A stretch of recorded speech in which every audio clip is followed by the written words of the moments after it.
Hello everyone, welcome back.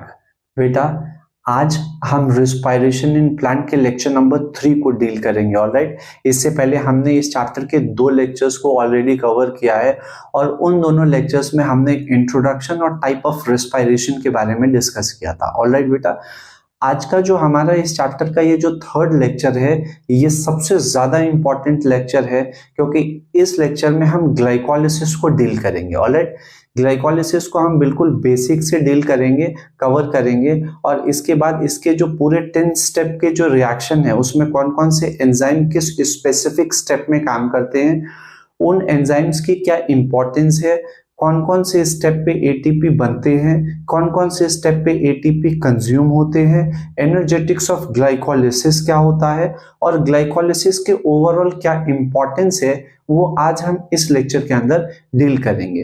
तो start करते हैं बेटा इसके ब्रीफ इंट्रोडक्शन से, जो आपकी एनसीईआरटी बता रही है। आपकी एनसीईआरटी में ग्लाइकोलिसिस के बारे में क्या लिखा हुआ है कि ग्लाइकोलिसिस एक ग्रीक वर्ड होता है और ये जो ग्रीक वर्ड है ये 2 वर्ड से बना होता है। ग्लाइकोलिसिस 2 वर्ड से बना है। ग्लाइकोस का मतलब होता है शुगर और लिसिस वर्ड का मतलब होता है स्प्लिटिंग, मतलब शुगर को स्प्लिट करके जो हम एनर्जी बना रहे उस प्रोसेस को क्या बोलते हैं? ग्लाइकोलिसिस बोलते हैं। ग्लाइकोलिसिस को हम अलग अलग नाम से भी जानते हैं, जैसे कि उसको हम ट्रायोसिस भी बोलते हैं, ईएमपी पाथवे भी बोलते हैं। अच्छा, ग्लाइकोलिसिस को हम ईएमपी पाथवे क्यों बोलते हैं? क्योंकि ये जो ग्लाइकोलिसिस का प्रोसेस है इसको 3 साइंटिस्ट ने डिस्कवर किया था, एम्बेडन ने, मेयरहॉफ ने और परनस ने। तो इन तीनों साइंटिस्ट के नाम पे इसको ईएमपी पाथवे बोलते हैं। ग्लाइकोलिसिस को ट्रायोसिस क्यों बोलते हैं? ट्रायोसिस इसको इसलिए बोला जाता है क्योंकि जब ग्लूकोज का मॉलिक्यूल हाइड्रोलिसिस होता है, जब उसका ब्रेकडाउन होता है, जब उसकी स्प्लिटिंग होती है, तो ये एंड में 3 carbon containing compound 2 molecule of pyruvic acid देता है। तो इसका एंड प्रोडक्ट जो है वो 3 कार्बन का कंपाउंड है, इसीलिए हम इसको ट्रायोसिस के भी नाम से जानते हैं। अच्छा, अगर मैं प्लांट की बात करूं तो प्लांट के अंदर जो उसका फूड मटेरियल होता है वो सुक्रोज होता है। नॉर्मली फोटोसिंथेसिस के एंड में क्या बनता है? C6H12O6 ग्लूकोज बनता है, लेकिन ये ग्लूकोज पहले सुक्रोज की फॉर्म में कन्वर्ट होता है और सुक्रोज के फॉर्म में कन्वर्ट होने के बाद ये पूरे प्लांट के अंदर क्या होता है बेटा? इसका ट्रांसलोकेशन होता है, मूवमेंट होती है। तो या तो प्लांट इन सुक्रोज को ब्रेक करके ग्लूकोज बनाए और जिससे कि वो ग्लूकोज ग्लाइकोलिसिस में जाएगा या फ्रक्टोज ग्लाइकोलिसिस में जाएगा, या तो प्लांट का वो टाइम ड्यूरेशन एक एग्जांपल के लिए समझो, जब प्लांट के अंदर एक नेचुरल डिफोलिएशन टाइम पीरियड आता है, जब में उसके सारे लीफ जो है वो गिर जाते हैं, तो उस टाइम वो जो अप्रोक्सीमेटली 1 मंथ का टाइम होता है जिसमें उसके पे एक भी लीफ नहीं है, उस टाइम उससे न्यूट्रिशन कौन देता है? फूड कौन देता है? तो बेटा उस टाइम जो है ये प्लांट जो उन्होंने reserve food material in the form of starch जो रूट में स्टोर कर रखे हैं, इन स्टोर स्टार्च को क्या किया जाता है? ब्रेक करते हैं। पॉलीसेकेराइड है, फिर उसको डाइसेकेराइड में करेंगे और डाई से फिर मोनोफॉर्म में ग्लूकोज में कन्वर्ट करने के बाद ये ग्लूकोज ग्लाइकोलिसिस साइटोप्लाज्म में करेगा। ऑलराइट, तो या उसका जो ट्रांसलोकेटिंग जो वो है फूड मटेरियल सुक्रोज, उसको हम ब्रेक करके एटीपी बनाए, या तो स्टोर फूड मटेरियल जो है स्टार्च वो पहले सुक्रोज में कन्वर्ट हो और सुक्रोज से फिर ग्लूकोज या फ्रक्टोज में कन्वर्ट होके वो ग्लाइकोलिसिस के प्रोसेस में आएंगे। दोनों में से किसी भी चीज को आप देखो तो सुक्रोज से ग्लूकोज को कन्वर्ट करने के लिए हमको इन्वर्टेज एंजाइम की जरूरत है। तो in the presence of invertase enzyme the sucrose undergoes breakdown to form monosaccharide, और ये जो मोनोसेक्राइड है ये हमारा क्या हो सकता है? ग्लूकोज भी हो सकता है और फ्रक्टोज भी हो सकता है। ठीक है बेटे, ये जितनी भी बातें मैंने आपको बताई है ये सारी की सारी चीजें मैंने इंपॉर्टेंट पॉइंट को यहाँ पे मेंशन किया है कि ग्लाइकोलिसिस ग्रीक वर्ड से है जिसमें ग्लाइकोस का मतलब शुगर है, लिसिस का मतलब स्प्लिटिंग होता है। ग्लाइकोलिसिस को डिस्कवर करने वाले 3 साइंटिस्ट है, एम्बेडन है, मेयरहॉफ है और पारानास है। इसके बाद ग्लूकोज को अगर हम ग्लाइकोलिसिस के अंदर पार्शियल ऑक्सीडेशन हो रहा है तो ये पार्शियल ऑक्सीडेशन में 2 molecule of 3 carbon containing compound pyruvic acid बनता है, and due to the presence of this 3 carbon containing compound it is also known as triosis, right? इसके बाद मैंने आपको प्लांट का एग्जांपल दिया कि सुक्रोज हो या स्टोर फूड स्टार्च हो, दोनों ब्रेक डाउन करके मोनोफॉर्म में आएंगे और ये जो मोनोफॉर्म में आया ये फर्दर ग्लाइकोलिसिस के प्रोसेस में जाके वहां पे एटीपी का सिंथेसिस होगा। ऑलराइट, अब आप एरोबिक ऑर्गेनिज्म देखो या एनारोबिक ऑर्गेनिज्म देखो, दोनों ऑर्गेनिज्म में ग्लाइकोलिसिस एक फर्स्ट सेलुलर रेस्पिरेशन स्टेप होता है। क्या होता है? पहला सेलुलर रेस्पिरेशन का स्टेप है। ये एरोबिक ऑर्गेनिजम्स में भी चलता है, एनारोबिक ऑर्गेनिजम्स में भी चलेगा। ठीक है, तो इसको मैंने यहाँ पे लिख दिया, it is the first step of cellular respiration. और ये सेलुलर रेस्पिरेशन दोनों के अंदर कॉमन होता है, लेकिन प्रोडक्टिविटी, जो प्रोडक्टिविटी ऑफ एटीपी, वो टोटल प्रोडक्शन ऑफ एटीपी वारी करता है एनारोबिक और एरोबिक कंडीशन में, लेकिन ग्लाइकोलिसिस दोनों में चलेगा, एरोबिक कंडीशन में भी, एनारोबिक कंडीशन में, इसीलिए इसको हम first step of cellular respiration बोलते हैं। ऑलराइट, अब ये एक कॉमन पाथवे, मैंने अभी आपको बताया, ये एक ऐसा पाथवे है जो कि एरोबिक कंडीशन में भी चलता है और एनारोबिक कंडीशन में चलता है।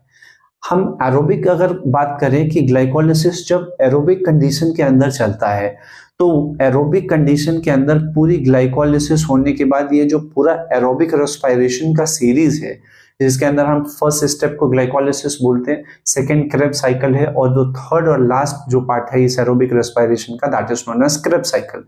वहां तक एक कंप्लीट ग्लूकोज का एक मॉलिक्यूल जब कंप्लीट ऑक्सीडेशन करेगा, तो वो नेट गेन ऑफ एटीपी वहां पे कितना हो जाएगा? 38 होता है। अब ये 38 एटीपी कैसे कैसे फॉर्म होता है, उसको हम ग्लाइकोलिसिस के अंदर कितना फॉर्म होता है उसको सेपरेट पढ़ेंगे, क्रेब्स साइकिल में कितना फॉर्म हुआ उसको सेपरेट पढ़ेंगे, और ग्लाइकोलिसिस और क्रेब्स साइकिल में जो ये NADH2 FADH2 जो बना, ये NADH2 और FADH2 माइटोकॉन्ड्रिया के इनर माइटोकॉन्ड्रियल मेम्ब्रेन के अंदर कैसे वहां पे ऑक्सीडेशन करके इलेक्ट्रॉन ट्रांसपोर्ट सिस्टम में एटीपी जनरेट करता है, उसके लिए हम एक अलग चीज, अलग टॉपिक पे पढ़ेंगे, that is what? That is electron transport system.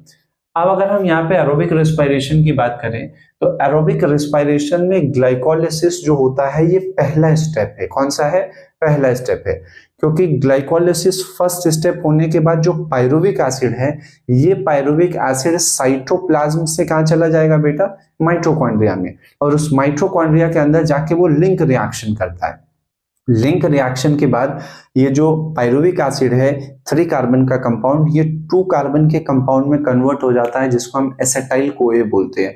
और ये एसिटाइल कोए यहाँ से फर्दर रिएक्शन करेगा क्रेब्स साइकिल का, और क्रेब्स साइकिल के बाद इलेक्ट्रॉन ट्रांसपोर्ट सिस्टम होता है। तो ये तो एरोबिक ग्लाइकोलिसिस की बात हो गई। एनारोबिक ऑर्गेनिज्म के अंदर ग्लाइकोलिसिस एक सिंगल सेलुलर रेस्पिरेशन का स्टेप होता है, क्योंकि आपको पता है एनारोबिक के अंदर जो है वहां पे किसमें एनारोबिक कंडीशन हो रही है? प्रोकैरियोट्स के अंदर हो रही है। एनारोबिक कंडीशन ह्यूमन के मसल्स के पास होता है, तो ये जो एनारोबिक कंडीशन है वहां पे पार्शियल ऑक्सीडेशन हो रहा है, और एनारोबिक ऑर्गेनिज्म में एनारोबिक रेस्पिरेशन का जो प्रोसेस है उसमें रेस्पिरेशन का ये एक सिंगल ऐसा प्रोसेस है जो कि होता है, क्योंकि वहां पे क्रेब्स साइकिल और इलेक्ट्रॉन ट्रांसपोर्ट सिस्टम बेटा नहीं होते हैं due to the absence of mitochondria. But in cases of human beings ये जो लैक्टिक एसिड का सिंथेसिस होता है वो हम फर्मेंटेशन में पढ़ते हैं। Alright, okay. अब यहाँ पे आप देखो ग्लाइकोलिसिस क्या है? ये इंडिपेंडेंट प्रोसेस होता है, मतलब ग्लाइकोलिसिस कोई किसी ऑक्सीजन के ऊपर डिपेंडेंसी नहीं होती, ये इंडिपेंडेंट प्रोसेस है। ग्लाइकोलिसिस के अंदर ना तो ऑक्सीजन का यूज होता है, ना ही CO2 रिलीज होता है, ये मैंने यहाँ पे मेंशन किया है। ठीक है, ग्लाइकोलिसिस इंडिपेंडेंट O2 क्यों? क्योंकि इसका मतलब ये है कि ग्लाइकोलिसिस ऑक्सीजन के प्रेजेंस में भी काम कर सकता है और ऑक्सीजन के एब्सेंस में भी ये रिएक्शन चलती है, राइट। और ग्लाइकोलिसिस जो है इसमें कोई भी ऑक्सीजन यूज नहीं होता और कोई भी CO2 रिलीज नहीं होता। ठीक है, ग्लाइकोलिसिस बेटा एक 10 स्टेप का रिएक्शन है। कितने स्टेप का रिएक्शन होता है ग्लाइकोलिसिस? 10 स्टेप का रिएक्शन होता है। और ये जो 10 स्टेप का रिएक्शन है, इस 10 स्टेप में step number 1, step number 3 and step number 10, मैं इसको रिपीट कर रहा हूं। ये जो 10 स्टेप का रिएक्शन है, इसमें step number 1, step number 3 and step number 10, these are irreversible reaction. मैंने यहाँ पे इसको नोट किया है, आप यहाँ पे देखो, ये जो स्टेप नंबर 1 है, 3 है और 10 है, ये क्या है बेटा? ये इरिवर्सिबल नेचर के, मतलब ये रिएक्शन एक बार हो गया तो दोबारा ये वापस नहीं हो सकता। रिमेनिंग जितने भी स्टेप है in the glycolysis, they all are what? They are reversible. ये इसको आप याद रखना कि कौन कौन से स्टेप इरिवर्सिबल होते हैं, 1 है, 3 है और 10 है। ठीक है, अब ये जो एटीपी का फॉर्मेशन ग्लाइकोलिसिस में हो रहा है, एनर्जी का फॉर्मेशन हो रहा है, अगर एटीपी का फॉर्मेशन ठीक है, मैं इसको दोबारा रिपीट कर रहा हूं। अगर एटीपी का फॉर्मेशन डायरेक्टली एडीपी में एक इनऑर्गेनिक फॉस्फेट अटैच होने के बाद जो ये एटीपी बनता है, इसको हम एसएलपी बोलते हैं। क्या बोलते हैं? एसएलपी। एसएलपी क्या है? Substrate level of phosphorylation. जब हमने एक चैप्टर पढ़ा था फोटोसिंथेसिस इन हायर प्लांट, तो उसमें आपने पढ़ा होगा केमियोस्मोटिक हाइपोथेसिस। और केमियोस्मोटिक हाइपोथेसिस एटीपी के फॉर्मेशन के प्रिंसिपल को बताती है, जिसको पीटर मिशेल ने दिया था। एटीपी के फॉर्मेशन की दुनिया में सिर्फ 3 ही तरीके होते हैं। जो पहला स्टेप है उसको क्या बोलते हैं, जो किस तरीके से होगा, ये फोटोफॉस्फोराइलेशन। कौन सा? फोटोफॉस्फोराइलेशन। जो फोटोसिंथेसिस में क्लोरोप्लास्ट के अंदर जो चीजें प्रोसेस हो रही है, लाइट रिएक्शन के अंदर एटीपी बन रहा है, NADH2 बन रहा है, तो ये जो चीजें वहां पे हो रही वो फोटॉन्स की प्रेजेंस में हो रही, तो फोटोफॉस्फोराइलेशन। एटीपी का सिंथेसिस अगर माइटोकॉन्ड्रिया के अंदर होता है तो उसको हम ऑक्सीडेटिव फॉस्फोराइलेशन बोलते हैं, ठीक है, क्योंकि प्योरली ऑक्सीजनेटिंग प्रोसेस होता है।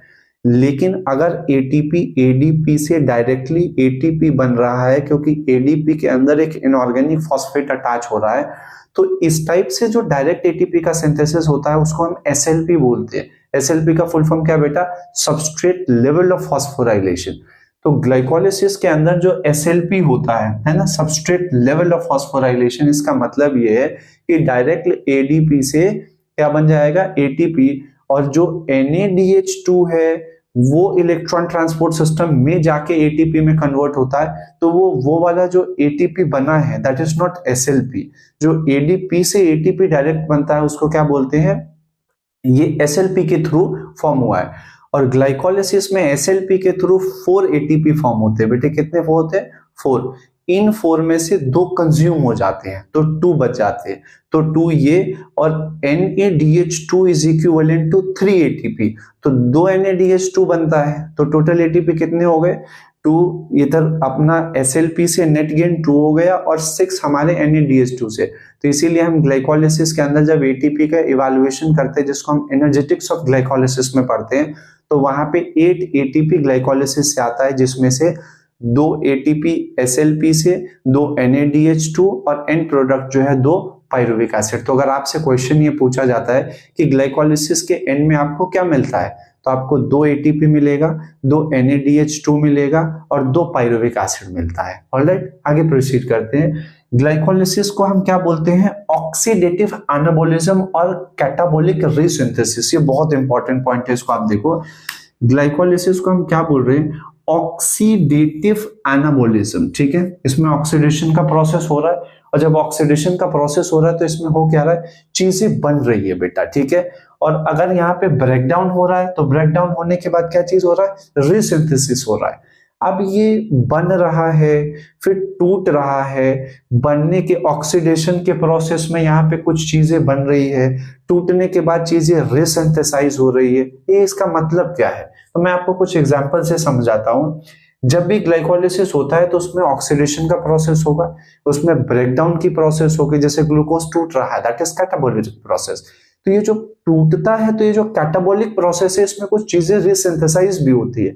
कौन कौन सी चीजें रीसिंथेसाइज हो रही है? जैसे एक सबसे कॉमन एग्जांपल मैं आपको बताता हूं। ग्लूकोज एक 6 कार्बन का मॉलिक्यूल है, और ये 6 कार्बन का मॉलिक्यूल ब्रेक हो गया 3 कार्बन के अंदर, दैट इज पायरुविक एसिड।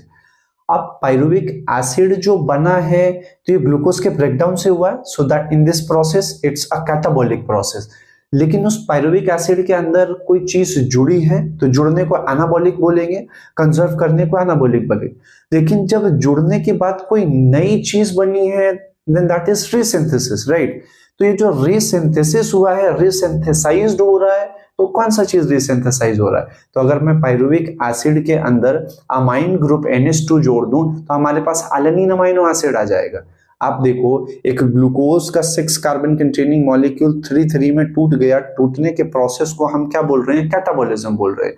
अब कैटाबॉलिज्म के बाद जो पायरुविक एसिड बना है, इसके अंदर NH2 ग्रुप आके जुड़ गया, तो जुड़ने प्रोसेस को एनाबॉलिज्म बोल रहे हैं, कंजर्व हो रहा है। और एनाबॉलिज्म प्रोसेस के बाद एक नई चीज बन गई, दैट मींस रीसिंथेसिस हो रही है। और रीसिंथेसिस किस चीज की हो रही है? एक amino acid, and that is what? It's alanine. Alright, तो ये चीज मैंने यहाँ पे लास्ट में मेंशन किया। इससे पहले कुछ एग्जांपल देखते हैं कि ग्लाइकोलाइसिस में जो ग्लूकोज टूटता है तो टूटने के बाद जो एनाबॉलिज्म हो रहा है, मतलब जो चीजें बन रही है, उसमें कौन कौन सी चीजें बनती है, उसमें फैट और अमाइनो एसिड बनता है। अमाइनो एसिड का एक एग्जांपल मैंने अभी आपको बताया कि पायरुविक एसिड एलानिन में कन्वर्ट हो जाता है। यहाँ पे फैट के बारे में देखते हैं। तो अब आप देखो ग्लाइकोलाइसिस में जब ये प्रोसेस आता है तो वहां पे ग्लिसरॉल्डिहाइड 3 फॉस्फेट जो बन रहा है, ग्लिसरॉल्डिहाइड 3 फॉस्फेट, ये हेल्प करता है किस चीज के सिंथेसिस में, ग्लिसरॉल और फैट के अंदर। तो ग्लिसरॉल है, फैटी एसिड है, ये जब आपस में ज्वाइन होंगे फैट बन जाएंगे। तो यहाँ पे ग्लिसरॉल और फैट को बनाने के लिए कौन रिस्पॉन्सिबल है, glyceraldehyde 3 phosphate synthesises glycerol and fatty acid. और ये दोनों के दोनों जब ग्लिसरॉल के ऊपर फ्री कार्बन वहां पे जब फैटी एसिड ज्वाइन होते हैं तो फैट बन जाएगा। तो यहाँ पे किस चीज का सिंथेसिस हो रहा है बेटा, फैट का। ऑलराइट, जो दूसरा एग्जांपल हमारे पास है ये 3 फॉस्फोग्लिसरिक एसिड है। और जो 3 फॉस्फोग्लिसरिक एसिड होता है ये ग्लाइकोलाइसिस के बेटे स्टेप है। अभी हम इन सबके 10 स्टेप को डिटेल में पढ़ेंगे। तो जो 3 फॉस्फोग्लिसरिक एसिड है ये किस चीज की सिंथेसिस करता है, ये प्योरली अमाइनो एसिड को सिंथेसाइज करता है। जैसे एग्जांपल के लिए इसने ग्लाइसिन को सिंथेसाइज किया, सेरिन को सिंथेसाइज किया, सिस्टीन को सिंथेसाइज किया। तो ये जो जितनी भी चीजें हैं एनाबॉलिज्म में, कैटाबॉलिज्म में, चीजों के ब्रेकडाउन होने के बाद रीजॉइन होने के लिए, इन सारे प्रोसेस के अंदर ग्लाइकोलाइसिस में 2 चीज की सिंथेसिस होती है। एक अमाइनो एसिड है हमारा और दूसरा क्या है, फैट है। तो इस बात को मैंने यहाँ पे लिख दिया है कि glycolysis is also known as oxidative anabolism and catabolism resynthesis as it is linked with the anabolism of fat and amino acid. Amino acid और फैट की सिंथेसिस होती है। अब बेटा ये चीजें आपको पता चल गई कि एग्जांपल में कैसे ग्लिसरॉल और फैट किस चीज से बनता है, ग्लिसरॉल्डिहाइड 3 फॉस्फेट से, 3 फॉस्फोग्लिसरिक एसिड से हम क्या सिंथेसाइज कर सकते हैं, ग्लाइसिन सिंथेसाइज करते हैं, सेरिन की सिंथेसिस होती है, सिस्टीन की सिंथेसिस होती है। और ये जो सिस्टीन है बेटा इसको 21st अमाइनो एसिड बोलते हैं, ठीक है, ओके। और पायरुविक एसिड से एलानिन बन जाता है। ये तो जो मैंने आपको यहाँ पे बताया है ये सिर्फ और सिर्फ ग्लाइकोलाइसिस की एक ब्रीफ इंट्रोडक्शन है। अब हम ग्लाइकोलाइसिस के पूरे जो 10 स्टेप है उन 10 स्टेप को बेटा एक एक करके डिटेल में क्या करते हैं, अभी स्टडी करते हैं। लेकिन उसको पूरा डिटेल में स्टडी करने से पहले आप इसको क्या करो, आप इसको नोट डाउन करो। इसके बाद अभी हम इसको क्या करेंगे, सारे स्टेप को डिटेल्स में देखते हैं बेटा। आप इसको अभी एक बार नोट डाउन कर लो। ऑलराइट, इधर का पूरा एज इट इज नोट करो, जैसे जो जो चीजें लिखी है नोट डाउन करो, क्योंकि ये आपको एंड टाइम में रिवीजन में बहुत ज्यादा हेल्प करेगा। ठीक बेटे, तो अभी आप इसको नोट डाउन करो।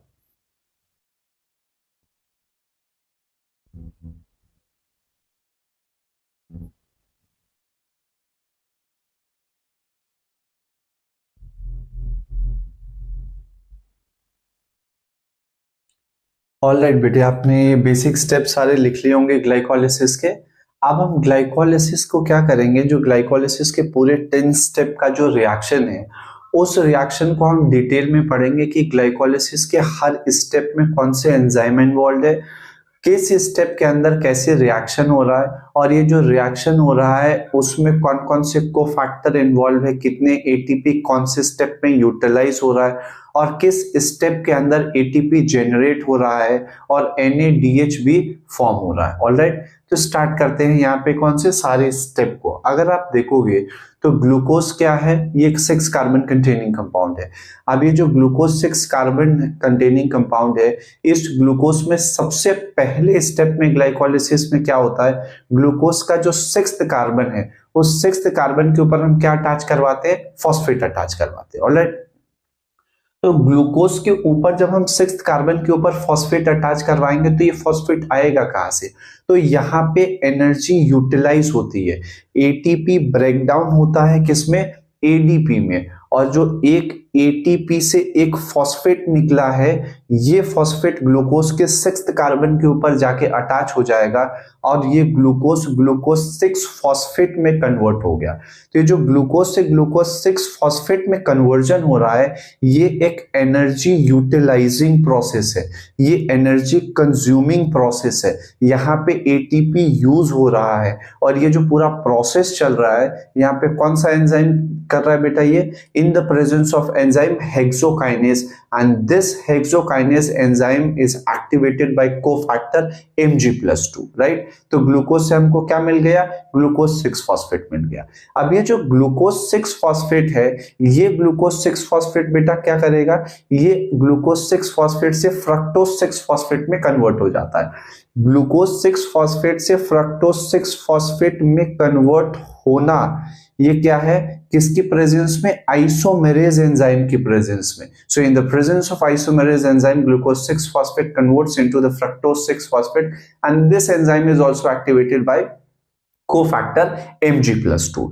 अब हमारे पास फ्रक्टोज 6 फॉस्फेट हो गया। ये फ्रक्टोज 6 फॉस्फेट का मतलब क्या है, अगर आप इसको केमिकली इलैबोरेटेड स्ट्रक्चर में देखोगे तो फ्रक्टोज के 6 कार्बन के ऊपर वहां पे क्या है, फॉस्फेट अटैच है, और इस फ्रक्टोज के पहले कार्बन पे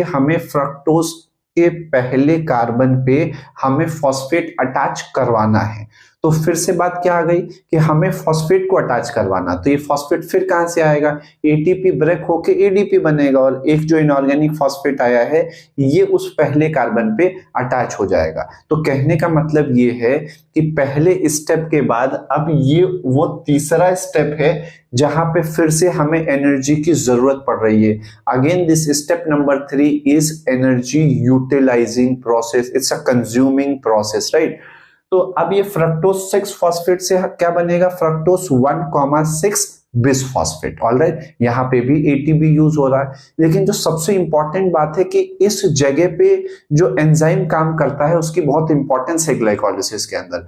यहाँ पे जो एंजाइम कन्वर्ट कर रहा है फ्रक्टोज 6 फॉस्फेट को फ्रक्टोज 1,6 बिसफॉस्फेट में, उस एंजाइम को बोलते हैं फॉस्फोफ्रक्टोकाइनेज। मैं रिपीट करता हूं, क्या बोलते हैं, फॉस्फोफ्रक्टोकाइनेज। जो ये फॉस्फोफ्रक्टोकाइनेज एंजाइम है इसको पेसमेकर एंजाइम ऑफ ग्लाइकोलिसिस बोलते हैं, और ये जो थर्ड स्टेप ऑफ ग्लाइकोलिसिस है इसको रेट लिमिटिंग और rate determining step of glycolysis बोलते हैं। क्वेश्चन है कि सर इसको ऐसा क्यों बोलते हैं, ऐसा बेटा इसलिए बोलते हैं क्योंकि आपको पता है पूरे ग्लाइकोलिसिस में सिर्फ 3 ही ऐसे स्टेप है जिसके अंदर क्या है, इरिवर्सिबिलिटी शो होती है। स्टेप नंबर 1, स्टेप नंबर 3 और स्टेप नंबर 10, ये 3 ऐसे स्टेप होते हैं जिसमें क्या हो रहा है, इरिवर्सिबिलिटी होती है। मतलब ये रिएक्शन एक बार अगर हो गया तो दोबारा ये अपने ओरिजिनल फॉर्म में नहीं जा सकता, रिवर्सिबल स्टेप नहीं है। तो स्टेप नंबर 1, स्टेप नंबर 3 और स्टेप नंबर 10, ये तीनों के तीनों स्टेप कैसे है, इरिवर्सिबल है। इसके अलावा जितने भी स्टेप होते हैं ग्लाइकोलिसिस के अंदर वो सब के सब रिवर्सिबल होते हैं। तो ये जो फ्रक्टोज से फ्रक्टोज 1,6 बिसफॉस्फेट बन गया इन द प्रेजेंस ऑफ फॉस्फोफ्रक्टोकाइनेज। अब जो फ्रक्टोज 1,6 बिसफॉस्फेट बना है, ये 6 कार्बन का कंपाउंड है। ये एल्डोज की प्रेजेंस में, देखो आप यहाँ पे, ये एल्डोलेज एंजाइम की प्रेजेंस में क्या होता है, ये स्प्लिट कर जाता है, और जब 6 कार्बन का कंटेनिंग कंपाउंड फ्रक्टोज 1,6 बिसफॉस्फेट से स्प्लिट होगा तो 2 molecule of 3 carbon containing compound बनेगा, जिसमें एक बनता है ग्लिसरल्डिहाइड 3 फॉस्फेट और जो दूसरा बनेगा वो कौन सा है, डाइहाइड्रोक्सी एसीटोन फॉस्फेट। ठीक है, पहला क्या बन रहा है, ग्लिसरल्डिहाइड 3 फॉस्फेट और दूसरा क्या बन रहा है, डाइहाइड्रोक्सी एसीटोन फॉस्फेट। ऑलराइट बेटे, अब मेरा क्वेश्चन आपसे ये है कि ये जो ग्लिसरल्डिहाइड 3 फॉस्फेट बना है, ठीक है, और डाइहाइड्रोक्सी एसीटोन फॉस्फेट बना है, तो एनसीईआरटी ने इसके रिमेनिंग नीचे के स्टेप है, मतलब स्टेप नंबर 6 से नीचे तक एनसीईआरटी ने ग्लिसरल्डिहाइड 3 फॉस्फेट के नीचे ही क्यों लिखा है, उसने डाइहाइड्रोक्सी एसीटोन फॉस्फेट डैप के नीचे क्यों नहीं लिखा। तो अब आप एक चीज समझो, और क्योंकि तो दोनों आइसोमेरेज है तो वो इधर की जगह इधर भी लिख सकते थे, लेकिन ऐसा उन्होंने नहीं लिखा। ऐसा इसलिए नहीं लिखा है कि कभी भी एसीटोन से एसिड नहीं बनता है, हमको एसिड बनाना है, हमारा लास्ट प्रोडक्ट क्या था, पायरुविक एसिड, तो हमें एसिड बनाना है। एसिड कभी भी एसीटोन से नहीं बनता, एसिड बनाने के लिए एल्डिहाइड चाहिए, और ग्लिसरल्डिहाइड ऑक्सीडेशन करके एसिड बना सकता है, जबकि एसीटोन एसिड नहीं बनाता है। ठीक है, तो अब आप देखो ग्लिसरल्डिहाइड 3 फॉस्फेट के अंदर क्या होगा, ऑक्सीडेशन होगा। बेटा क्या होगा, ऑक्सीडेशन होगा। ये पूरे के पूरे 10 स्टेप ऑफ ग्लाइकोलिसिस में एक ऐसा सिंगल स्टेप होता है जिसमें ऑक्सीडेशन की प्रोसेस चलती है। और ऑक्सीडेशन की प्रोसेस चलेगी तो क्या है, हर एक ग्लिसरल्डिहाइड 3 फॉस्फेट से, अगर मैं इसको बोलूं, each molecule of glyceraldehyde 3 phosphate releases 2H+, ठीक है। और ये जो 2H+ एक ग्लिसरल्डिहाइड मॉलिक्यूल 3 फॉस्फेट से रिलीज हो रहा है, तो यहाँ पे हमारे पास टोटल कितने हैं, 2 मॉलिक्यूल ऑफ ग्लिसरल्डिहाइड है, क्योंकि ये जो डाइहाइड्रोक्सी एसीटोन फॉस्फेट है ये भी तो इसी में कन्वर्ट होगा, क्योंकि एसीटोन से तो हम एसिड बना नहीं सकते। तो एक 2H+ रिलीज कर रहा है तो दो कितने करेंगे, 4H+। तो जो ये ग्लिसरल्डिहाइड 3 फॉस्फेट से जो 2H+ एक मॉलिक्यूल से रिलीज हो रहा है, यही जाके, अच्छा यहाँ पे H+ निकला तो ये ऑक्सीडेशन है, यही जो 2H+ है ये NAD+ के अंदर जाके अटैच हो जाएंगे तो NADH+ H+ हो जाता है, ठीक है। अब आप बोलोगे कि सर ये यहाँ पे 2H+ क्यों लिख दिया, तो बेटा एक बात ध्यान दो, जब 2 मॉलिक्यूल ऑफ ग्लिसरल्डिहाइड 3 फॉस्फेट है और एक मॉलिक्यूल 2H+ रिलीज कर रहा है, तो दो मॉलिक्यूल कितना करेगा, 2H+ रिलीज करेगा। अब नॉर्मली एक बात समझो, वन मॉलिक्यूल ऑफ ग्लिसरल्डिहाइड कितना रिलीज करता है, 2H+। तो जो वो 2H+ है उसको हम लिखेंगे तो कैसे लिखेंगे, NAD में 2H+ जोड़ोगे तो आप कैसे हो जाएगा, NADH.H+। यहाँ पे 2 मॉलिक्यूल है तो 2NAD+ है, तो जो ये 2NAD+ है वो क्या हो जाएगा, 2NADH, और फिर जो 2 है तो वो 2H+ लिख दिया। ये बिल्कुल सही है, इसमें बेटा कहीं कोई कंफ्यूजन नहीं होना चाहिए आपको। अब ये जो NADH.2H+ है ये फ्यूचर में इलेक्ट्रॉन ट्रांसपोर्ट सिस्टम के अंदर जाके ये ATP में कन्वर्ट होगा, लेकिन अभी तो ये यहाँ पे NADH.2H+ ही है। ये आगे जाके इलेक्ट्रॉन ट्रांसपोर्ट सिस्टम में एरोबिक रेस्पिरेशन का एंड स्टेप है, वहां पे जाके ये क्या करेगा, ATP जनरेट करेगा। ऑलराइट, आपकी एनसीईआरटी इस स्टेप के रेफरेंस में थ्योरी में लिखती है रेडॉक्स इक्विवेलेंट क्या होता है। मैंने यहाँ पे मेंशन किया है, एक रेडॉक्स इक्विवेलेंट, इसको बहुत सिंपल फॉर्म में समझते हैं, एक रेडॉक्स इक्विवेलेंट 1H+ एटम के बराबर होता है। तो एक ग्लिसरल्डिहाइड 3 फॉस्फेट का molecule 2H redox equivalent release करता है। तो एक ग्लाइकोलिसिस के अंदर कितने रेडॉक्स इक्विवेलेंट रिलीज होगा, तो एक ग्लिसरल्डिहाइड 3 फॉस्फेट अगर कितने रिलीज कर रहा है, 2, तो हमारे पास टोटल मॉलिक्यूल कितने हैं, 2 मॉलिक्यूल ऑफ ग्लिसरल्डिहाइड 3 फॉस्फेट, तो ये टोटल कितने रेडॉक्स इक्विवेलेंट रिलीज करेगा, 4। आपसे अगर क्वेश्चन पूछ लिया गया या PYQ में क्वेश्चन आया भी है कि एक सुक्रोज का जो मॉलिक्यूल है वो कितना रिलीज करेगा, तो अगर ग्लूकोज 4 रिलीज कर रहा बेटा तो सुक्रोज डाइसैकराइड है, तो सुक्रोज कितना रिलीज कर देगा, 8 मॉलिक्यूल ऑफ रेडॉक्स इक्विवेलेंट। तो डिपेंडिंग अपॉन कि आपसे एग्जामिनर कौन सा क्वेश्चन पूछ रहा है, कैसे पूछ रहा, उसके अकॉर्डिंग हम आंसर करते हैं, ठीक है। तो ये रेडॉक्स इक्विवेलेंट से रिलेटेड चीजें मैंने आपको बता दिया। तो इसीलिए एक ग्लाइकोलिसिस में कितने रेडॉक्स इक्विवेलेंट रिलीज होंगे, 4। सुक्रोज पूछा जाए तो आपसे आप 8 आंसर कर सकते हो। अब इसके नीचे जो ये 1,3 बिस फॉस्फोग्लिसरिक एसिड बना है, कन्वर्ट हो गया। अब ये 1,3 बिस फॉस्फोग्लिसरिक एसिड से जो फर्स्ट नंबर पे फॉस्फेट है, उस फॉस्फेट को हम क्या करेंगे, हटा लेंगे। तो जब हम पहले नंबर के फॉस्फेट को बेटा हटा देंगे तो अब ये किस में कन्वर्ट हो जाएगा, 1,3 की जगह अब 3 फॉस्फोग्लिसरिक एसिड हो गया। और ये जो कन्वर्जन हो रहा है ये किसकी प्रेजेंस में हो रहा है, फॉस्फोग्लिसरेट काइनेज एंजाइम की प्रेजेंस में ऐसा होता है। ये 7th नंबर का स्टेप वो पहला स्टेप है ग्लाइकोलिसिस का, जहां पे हमको ATP मिल रहा है, ATP जनरेट हो रहा है, ATP प्रोड्यूस हो रहा है। और कहीं भी अगर बिना इलेक्ट्रॉन ट्रांसपोर्ट सिस्टम के आपको ATP मिल रहा है तो ये जो ATP का जो बनने का तरीका है उसको बोलते हैं SLP मींस। SLP का मतलब क्या है, सबस्ट्रेट लेवल ऑफ फॉस्फोराइलेशन। जब भी कोई ATP बिना इलेक्ट्रॉन ट्रांसपोर्ट सिस्टम के बनता है तो इसको बोलते हैं production of ATP bye substrate level of phosphorylation means. Alright, तो यहाँ पे पहली बार 7th स्टेप पे ATP जनरेट हो रहा है। ऑलराइट, अब जो 3 फॉस्फोग्लिसरिक एसिड है ये इन the presence of म्यूटेज enzyme 2 phosphoglyceric acid में कन्वर्ट हो जाएगा। बहुत सिंपल स्टेप है इसके नीचे। और 2-फॉस्फोग्लिसरिक एसिड किसकी प्रेजेंस में, इन द प्रेजेंस ऑफ इनलोज किसकी में कन्वर्ट हो जाएगा, 2-फॉस्फोइनोल पाइरुवेट। पहले क्या हुआ, यहाँ पे 3-फॉस्फोग्लिसरिक एसिड था, ये 3-फॉस्फोग्लिसरिक एसिड म्यूटेज की प्रेजेंस में 2-फॉस्फोग्लिसरिक एसिड में कन्वर्ट हुआ, और 2-फॉस्फोग्लिसरिक एसिड किसकी प्रेजेंस में, यहाँ पे आप देखो, यहाँ पे इनलोज की प्रेजेंस में फॉस्फोइनोल पाइरुवेट में कन्वर्ट हो गया। और फॉस्फोइनोल पाइरुवेट से क्या चीज बन जाएगा बेटा, यहाँ पे 2 मॉलिक्यूल ऑफ पाइरुविक एसिड बन जाएगा। ये जो हमारे पास 9th स्टेप है, जहां पे 2-फॉस्फोग्लिसरिक एसिड से 2-फॉस्फोइनोल पाइरुवेट बन रहा है, ये एक वो स्टेप होता है जहां पे वाटर रिलीज होता है। तो आपके पास कुछ क्वेश्चंस आएंगे, जो सारे क्वेश्चंस मैं एक साथ डिस्कस करता हूं। तो ये तो डिटेलिंग हो गई 10 स्टेप ऑफ ग्लाइकोलिसिस से। आपसे इन 10 स्टेप से क्वेश्चन क्या क्या पूछा जाता है। पहला क्वेश्चन आपसे पूछा जाएगा कि ग्लाइकोलिसिस के कौन कौन से स्टेप है जिसके अंदर जो रिएक्शन है वो इरिवर्सिबल स्टेप होता है। Step number 1, step number 3, step number 10। इन इरिवर्सिबल स्टेप के एंजाइम्स आपको जरूर याद होना चाहिए।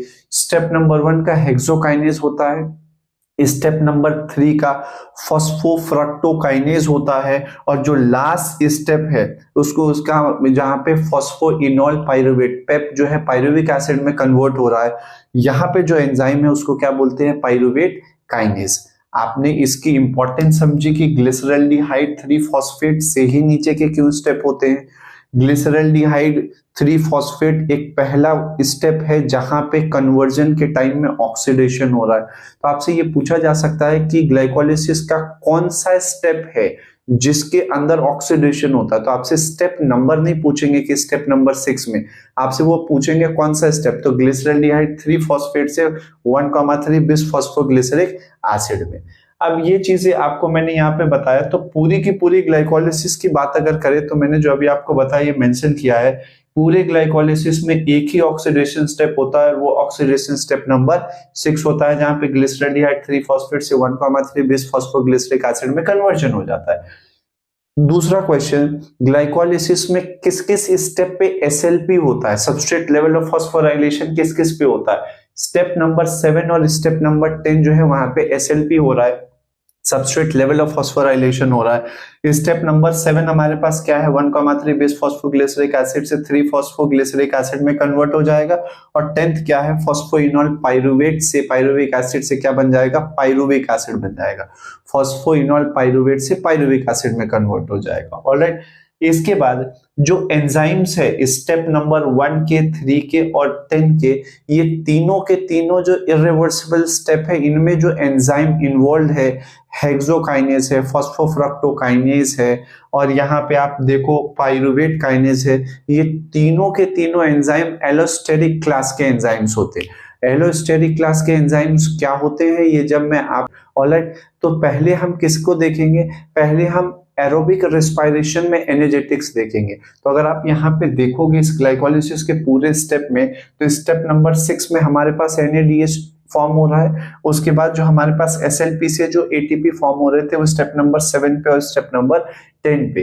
तो अगर इस चीज को मैं यहाँ पे नोटिस करूं तो देखो आप, एरोबिक रेस्पिरेशन में टोटल ATP का प्रोडक्शन बाय SLP कितना हो जाएगा, 2 हमारे पास इस स्टेप में है और 2 यहाँ पे, तो टोटल कितना हो गया, 4। लेकिन इस 4 ATP में से स्टेप नंबर 1 और स्टेप नंबर 3 पे एक एक ATP यूज हो जाता है। तो अगर ग्रॉस SLP ATP में यहाँ पे देखूंगा तो क्या है, टोटल 4 है। इसमें से स्टेप नंबर 1 और स्टेप नंबर 3 पे यूज हो गए 2, तो हमारे पास नेट ATP इन SLP कितना हो जाएगा, 2 ATP हो गया। ठीक है, ये 2 ATP तो डायरेक्ट जो फॉर्म हुआ है। इसके अलावा हमारे पास आप देखो इस स्टेप में, यहाँ पे स्टेप नंबर 6 में NADH फॉर्म हो रहा है। कितने फॉर्म हो रहे हैं, 2 मॉलिक्यूल्स ऑफ NADH। अभी ये जो 2 मॉलिक्यूल्स ऑफ NADH है बेटा, अगर ये NADH ग्लिसरॉल फॉस्फेट शटल में एंटर कर गया, अगर ये 2 NADH के मॉलिक्यूल ग्लिसरॉल शटल फॉस्फेट में यहाँ पे क्या हो गया, एंटर कर गया, तो अगर ये इस पाथवे को फॉलो करेगा, ग्लिसरॉल फॉस्फेट शटल को अगर ये वहां पे एंटर हो गया NADH, तो वहां पे एक NADH जो होता है बेटे वो 2 ATP मॉलिक्यूल देता है। तो अगर एक NADH 2 ATP मॉलिक्यूल दे रहा है तो हमारे पास टोटल NADH कितना है, 2 है, तो टोटल ATP कितना फॉर्म हो गया, 4 फॉर्म हो गया। तो अगर NADH .H glycerol phosphate shuttle में चला जाएगा तो ये 4 ATP देगा, तो 4 ATP ये और 2 नेट गेन SLP का, तो हमारे पास यहाँ पे कितने ATP हो गए, 6 ATP हो गए। और क्रेब्स साइकिल के अंदर हमारे पास कितने NADH और FADH2 मिला के और GTP मिला के एक पायरुविक एसिड वहां पे लिंक रिएक्शन के बाद 30 नहीं 15 ATP देता है। तो 2 पायरुविक एसिड से कितना देगा, 15 इंटू 2 कितना हो गया, 30, तो 30 वो और 6 ये, तो 36 ATP नेट गेन हो जाएगा। मैं इसको दोबारा से रिपीट करता हूं, अगर NADH ग्लिसरॉल फॉस्फेट शटल में चला गया तो वहां पे एक NADH is equivalent to 2 ATP, इसका मतलब है 4 ATP यहां से बनेगा ग्लिसरॉल फॉस्फेट शटल से, और 2 ATP हमारे पास net gain by the help of क्या है, SLP, तो ये 6 ATP हो गया। 6 यहां से और 2 पायरुविक एसिड 30 ATP बनाएगा, किसके थ्रू, एक तो डायरेक्ट बनाएगा GTP से GDP, GDP से GTP, ये किसमें, क्रेब साइकिल में, और जो रिमेनिंग NADH है और FADH2 है ये इलेक्ट्रॉन ट्रांसपोर्ट सिस्टम में जाके ATP सिंथेसाइज करेगा।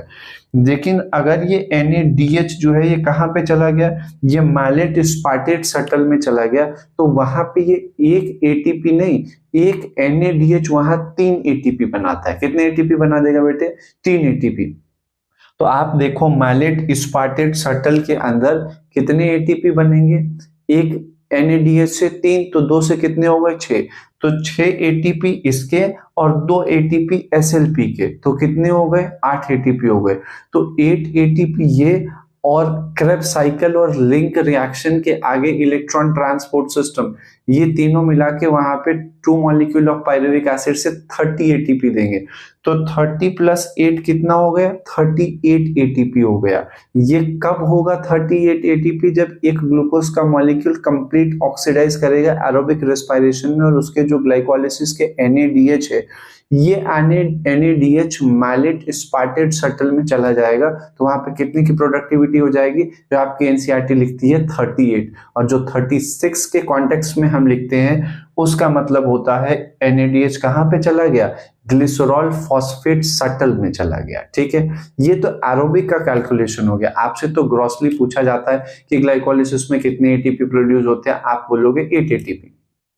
8 ATP में क्या कैलकुलेशन है, 2 नेट ATP हो गया और 6 ATP किससे आ गए, NADH से आ गए। ठीक है, अब अगर हम एनारोबिक की बात करें तो एनारोबिक रेस्पिरेशन के केस में जो ATP का इवैल्यूएशन है, जो एनर्जेटिक्स ऑफ आफ्टर ग्लाइकोलाइसिस है, तो एनारोबिक कंडीशन में सिर्फ और सिर्फ एक सिंगल प्रोसेस ही चलता है जिसको हम ग्लाइकोलाइसिस बोलते हैं। तो एनारोबिक कंडीशन के अंदर ग्रॉस ATP का प्रोडक्शन कितना होगा, 4 होगा। जैसे एरोबिक होता है वैसे एनारोबिक होगा, पर डिफरेंट ये होगा कि ये NADH जो होता है ये ETS में जाएगा नहीं, क्योंकि वहां पे ETS का कोई ऐसा प्रोसेस है ही नहीं, प्रोकैरियोट्स में माइटोकॉन्ड्रिया नहीं होती है।